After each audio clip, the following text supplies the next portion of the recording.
Namaskar, sir. Hey, namaste. How are you? I'm good, sir. How are you doing? I'm good. I'm good. Thank you for this opportunity to share the knowledge and guide people with a broader perspective of Ayurveda as well. Absolutely, sir. And nothing better than to start on mental health because today's lot of problems lies with psychosomasis as well, psychosomatic as well. So let's start with the basic question on mental health that how Ayurveda sees mental health. When I say mental health, I'm not talking about something which is chronic, which is very deep lying, but something like being anxious, staying anxious, or depression, or anger issues. So is it some systematic imbalances deeper inside the body, or it is just psychological issues? Okay. So, as we all know, Ayurveda considers a person in totality. So, it is not a symptomatic understanding of your problems. Actually, mental problems are not considered mind problems in Ayurveda, actually. It is the overall imbalance with your digestion, your food that you are intaking, the thoughts that are going on in your mind, the environment that you are staying into, the social impact on it. So, in totality, what all is affecting the imbalances that is reflecting through the mind. So, mind is basically a mirror of how your body is going through basically, and what all trauma it has been going through. So we don't consider anxiety as anxiety only. It may be anxiety at the level of your daily routine. Maybe your routine is so hectic that eventually the mind will become anxious and will indicate that okay, your body needs rest. So Mhm. that anxiety is because of your environment of work, maybe. So in such manner, so if you're continuously feeding so many information to your mind will definitely become anxious because it is not getting rest. So Ayurveda sees it in totality. Three energies are predominantly reflected in mind. So it is Sattva, Raj, and Tam, as all the yoga practitioners also might know. So Sattva is clarity, Raj is activity, and Tamas is inertia or resistance, basically. So whenever there is anxiety, it is the Rajoguna or the Vatagun is triggering it basically. When you feel calm, relaxed, content, so it is more Sattvagun basically, which is predominantly high in your system. And when there is depression, it is Tamogun, which is on the higher side in your body. So all these are collectively considered in Ayurveda, and we try to find the root cause of it, and then address the factors which are causing the mental problems, basically. Sir, I'm so sorry. I have a cold and cough today. Uh, so I have a question here. Since you have specifically mentioned about different doshas and different things, and how Ayurveda sees in totality. Recently, there was a research done by Sapien Labs, and in this research, they have found that the young generation in India, specifically between the age group of 18 to 33, had a mental health quotient 33, which is distressed, which comes in the category distressed. While while uh, people in the category of age 55 and above, they had MHQ 100. So, and that shows, and that 100 category means that they are managing or succeeding. So, what do you think? What as a lifestyle is young people are doing wrong? What elder people have done all right? Yeah. So correctly said, the younger generation is more distressed actually, and they are more in the state of mind-related issues rather than a previous generation or prior to that, basically. So the major difference here is a routine, the dinacharya that we call. So our elderly and our forefathers are very strict with the routine following, same time of eating food, because they don't have too many stimulus at that time. Nowadays, it is excessive stimulation in our mind. So the kids and the young generation are constantly fed with social media. They are always on an alert mode. of their mental access basically. So notifications, the timelines and everything that needs to be, because social media has become such an integral part of today's generation that Absolutely. they want to keep on updating themselves on social media rather than meeting people and interacting with them physically. They try to use electronic media through emails, through WhatsApps, through Instagrams, Facebooks, and all. So that is a constant food that is going into your mind, and it keeps your mind continuously alert, on an alert mode. That if you have put a message to someone, you are waiting for the reply. So your mind is relaxing. Actually, it is waiting. So that keeps your mind active, which was not there in the previous generation and prior to that, basically. So all that brain trauma is not happening to the older generation, which the younger generation is feeding right now to their mind, and cutting off, breaking down, relaxing. And nowadays digital fasting has also come up to kind of cut off from everything for a couple of days, give your mind body relax, and people recover, actually recover from whatever mind related issues they are going through. So it is very, very important to understand that we are not just eating through the mouth, we are eating through our senses also. We are Absolutely, sir. hearing something, we are looking at something. So that food is going to your mind. And what you are watching again is causing some trauma or some distress to your mind. So younger generation should understand that right now their body has a good amount of resistance, good amount of immunity and everything. It is tolerating basically. But what will happen when this goes down? Right. So that's why the life after 40 years of age for these generations seems to be very, very difficult if they don't take corrective measures right now. Sir, very well put together that this is also a kind of ahar which we are absorbing through eyes and hearing through ears. I absolutely agree with you. But tell me one thing, that when we cannot escape. This is the reality, this is the harsh reality, that we have the social media. We cannot escape. And we cannot escape that so much that we have even changed the structure of a thumb, which was meant to hold things. Now it's very good with this swiping and scrolling. Yeah. So, but here I have a question, that when we continuously expose ourselves, our nervous system, to this kind of thing, and we cannot escape it, how Ayurveda can help in this long term stress, or the kind of exposure we are giving in terms of this. There are some problems, underlying problems, which we are manifesting. How Ayurveda sees those problems first, and what solutions or remedies Ayurveda has for that. So in this scenario, the where the problem is overstimulation and undernourishment actually. So people are eating all kind of processed foods, refined things, and everything. So nothing good is going into your body and mind through any kind of channels that we are exposed to. When we are too much into electronic media, laptops, mobiles, not that is fire element actually. With that, Ayurveda considered it as a fire element. So when that much of fire element is increasing in your sense organs, it is causing a lot of heat generation in your mind. That leads to anxiety, then dementia, and all kind of mental disorders.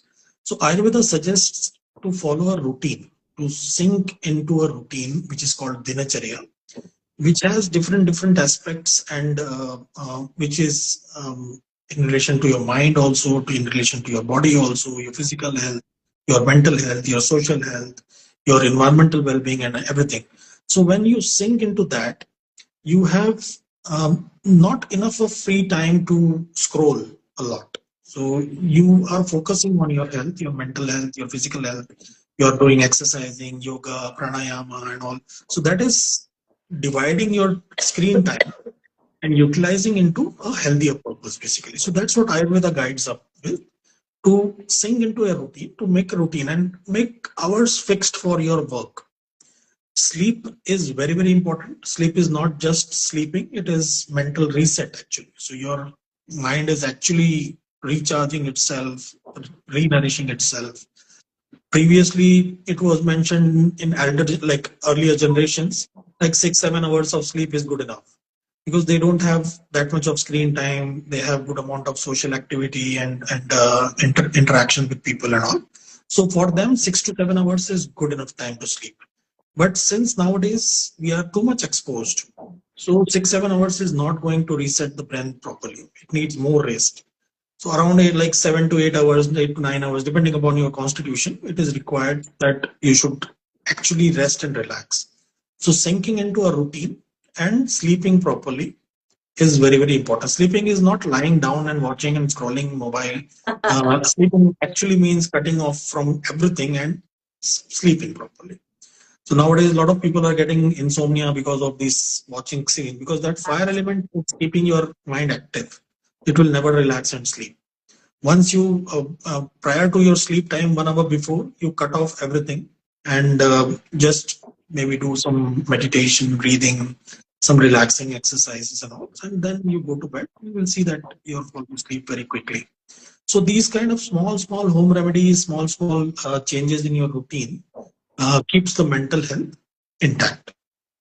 Sir, I think with your suggestion on the lifestyle correction and uh, advocating that how we have to cut down our time before going to the bed for the good sleep from any kind of digital media, I think the yoga classes should start with the evening classes, so Yeah. that a milder pranayama meditation, so to all my viewers today, they can think about giving a kind of class to their audience, to their students, of how to unwind your day before going to the bed, something like that. Yes. So, sir, but I since you have spoken about sleep, but I have a question here, that now, talking about entrepreneurs, or talking about people who are working, there's this life has become quite fast forward, right? And there is no escape to work. When we have to deliver some work, or there are timelines to meet, we have to meet them. So people have compromised on the quality of sleep. First, second is because I myself have experienced this, that when there is a longer duration of hour in front of computer or in front of any digital screen, you become cranky. There is an attitude issue by the end of the day. Uh, or not only that, then the right timings of sleep. So, is there something which you can offer us from Ayurveda tips and advices for people to apply in their daily life? We understand there's yoga meditation which we can do, but what about some homely remedies that can help people with quality of sleep? First, not only quality of sleep, but getting into that right biological rhythm of sleeping at night rather than sleeping early in the morning. Yes, yes. So definitely, yes, there are some small home remedies, some tips that can be shared. First of all, we need to understand what exactly is brain. Brain is like around 80% water. So, and as I said before, this electronic media, these gadgets and all that we are working on is fire elements. So you put water on gas stove and turn on the fire. So what will happen? It will start boiling. So that is the crankiness which is happening to your brain, because it is boiling. It is kind of getting aggressive. It is getting overstimulated. So first of all, we need to cut down as a routine.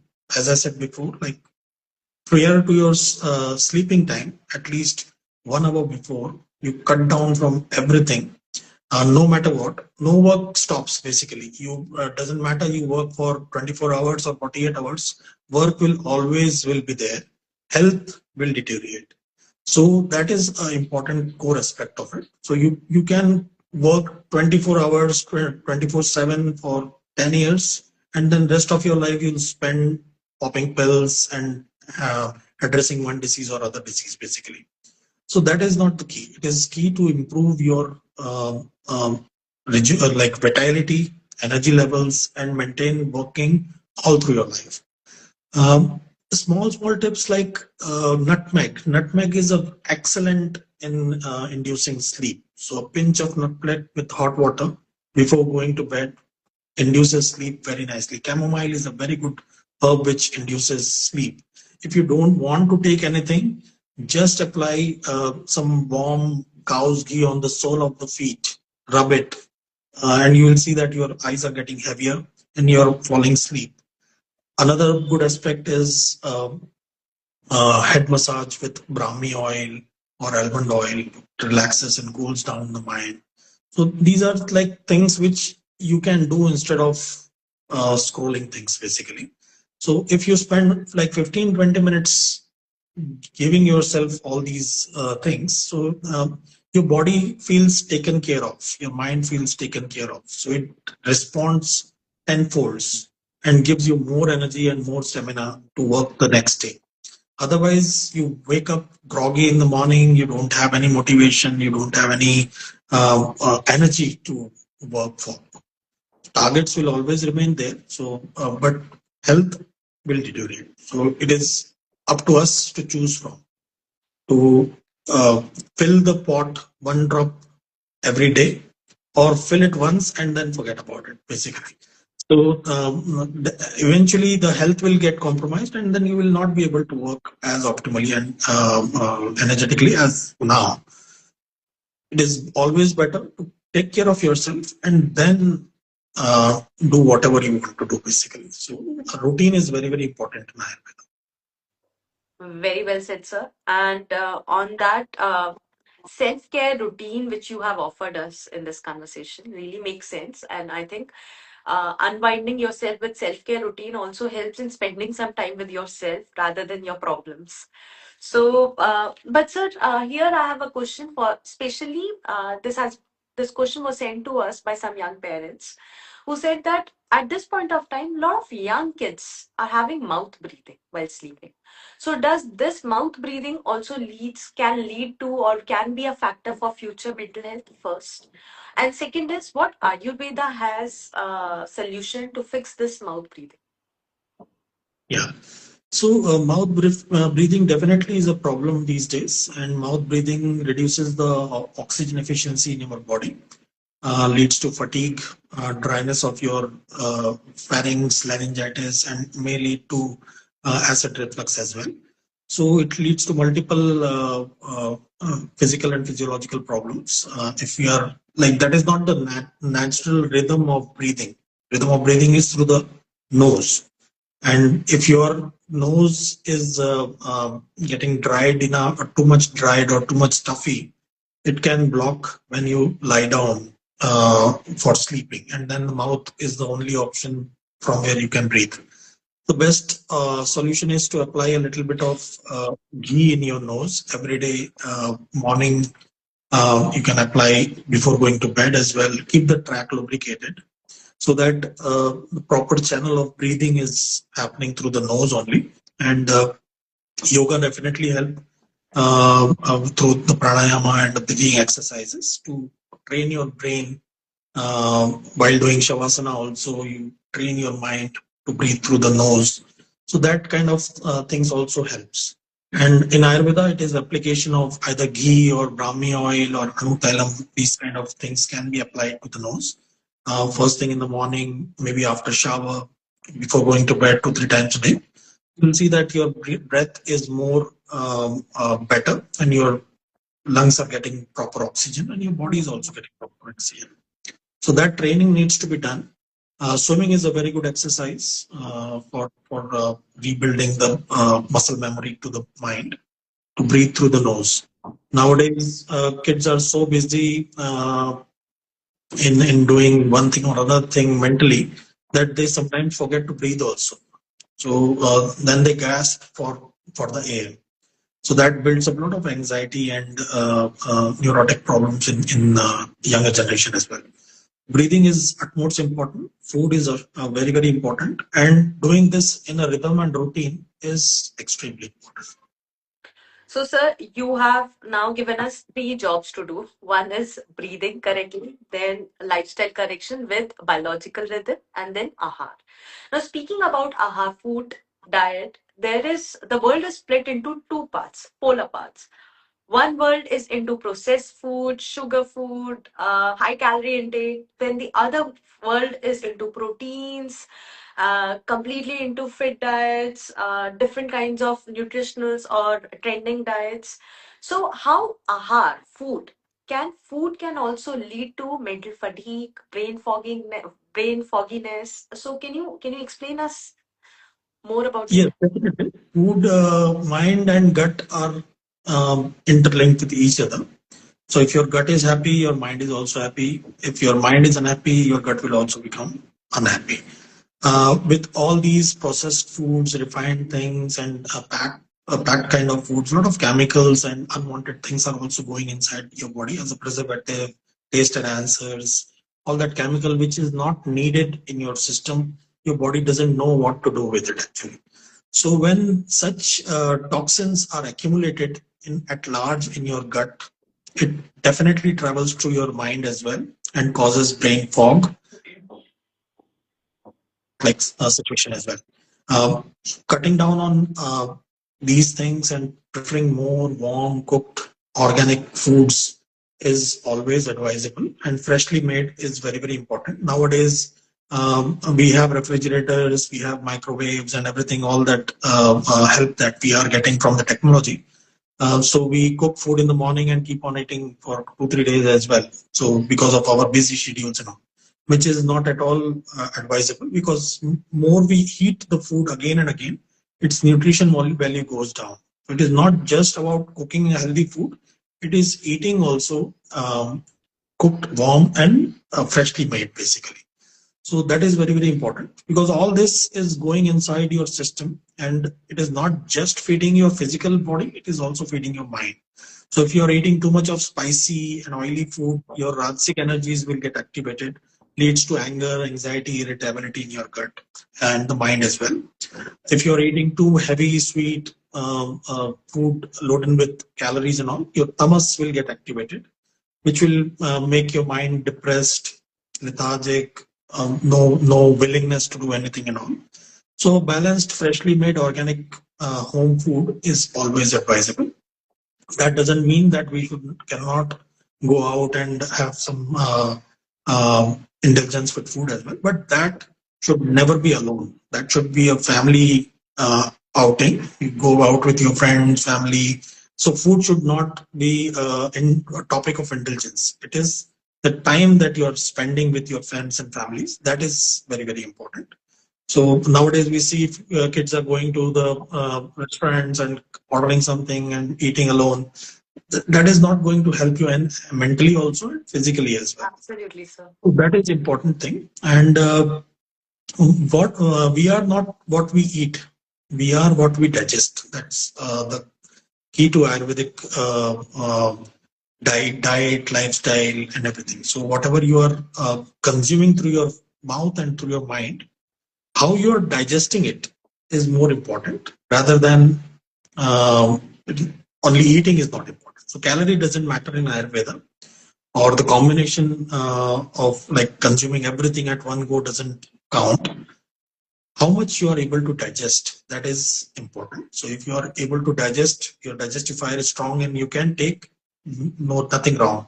But if your digestifier is not strong enough and you're consuming high calorie food and dense carb food and all, so it is not going to get digested. And the first toxin that your body generates is undigested food. Undigested food then triggers a lot of acid secretion. Body wants to throw it out, digest it out somehow, somewhere or another. That leads to gut and mind imbalance in the body. So this gut mind imbalance, you consider that this undigested food, a lot of undigested food, can be an issue for this gut mind imbalance. Yes, definitely. As I said, like with all these packed, refined, and processed foods, a lot of unwanted chemicals are going into your body, which your body doesn't know what to do with. So that is a toxin. Then, if you're consuming high density or high calorie food and your body doesn't need it, it will keep it for future use. So that is again undigested food which ferment into your gut. When the fermented toxins are going through your blood and going through your mind, it will create a lot of imbalances at the mental level and physical level as well. So, sir, now since you've spoken about food, Ayurveda, and how it is related, but then there are so many Ayurvedic, on I'll say herbal drinks available over the counter, over different shelves, that suggest that consuming them can help you in good sleep, or dealing with your mental health issues, or dealing with anything which is related to mind health. So do you think that they work that ways, or because Ayurveda Uh, was never symptomatic? Yes, that's what I was going to say, that Ayurveda is never a symptom management. So, symptom is a reflection, basically, whether it is mental, physical, or in any form. Symptom is an indication that somewhere something is wrong in your system, which is causing these kind of symptoms. And nowadays, the treatment has become one pill for everything, one Yeah. supplement for everything, one drink for everything. So, it is like something magic is going to happen after consuming a particular thing. Ayurveda is not a magic. It is a very, very scientific process of understanding yourself, your constitution, your energy imbalances, your symptoms, basically, and the root cause of the symptoms that the body is reflecting. So when you start treating the root cause, the symptoms automatically go away and body goes into healing.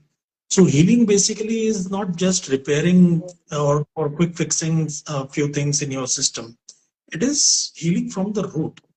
So when you give your body enough time, space, and proper nutrition, it heals on itself. Your body has the capacity to heal itself.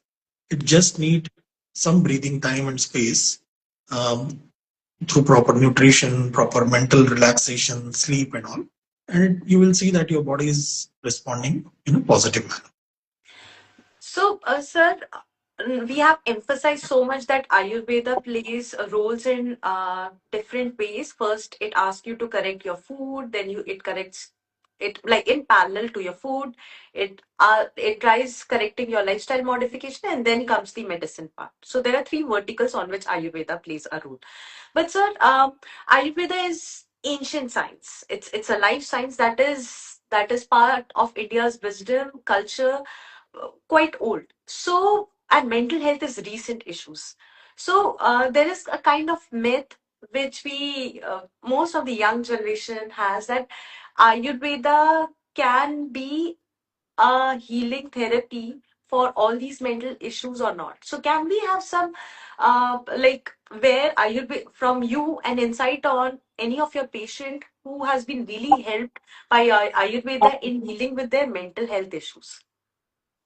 Yes, definitely, because nowadays a lot of young generation, especially of the age where there is competitive exams, uh, they are preparing for it basically. So that gives them so much immense amount of mental pressure, social pressure, family pressure, and all.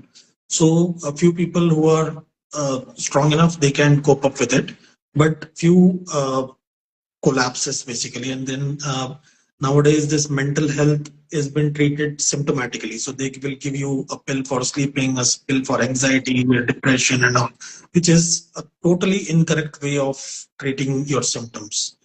Ayurveda now, for today's generation and today's age, has become so much relevant that it guides you why the symptoms are coming, what is happening with your mind, what is happening with your body. So whenever I meet such youngsters, there is always some food related, gut related, lifestyle related problems associated with that, which is kind of not nourishing the mind properly, leading to these kind of symptoms. So when we correct their nourishment, automatically their memory becomes better, their focus becomes better, concentration also becomes better, and they are more prone to absorb information or preparing for competitive exams or any challenges that they are going through. So it is very, very important for the younger generation to understand their physical being. And Ayurveda, as I said before, it consider you as a in totality. It is not considering one symptom at one time. So what is the root cause of the symptoms? And we start treating there, and your body starts healing itself. Very well answered, sir. Sir, we had a conversation few days back with one of the Ayurveda vet there, and she also mentioned the same thing, that we have to function on a lifestyle and our diet and everything. But sir, we're talking here about young generation, and for the young generation, she also emphasized that parents have to be a good example for young generation to follow it. We totally understand this thing. So now, before we end this conversation, I want one tip from you, irrespective of age, irrespective of geographic location, what we can do as an advice from you to keep our mental health intact, insane. So the best advice that I can give it at this moment of time is design a routine around your day.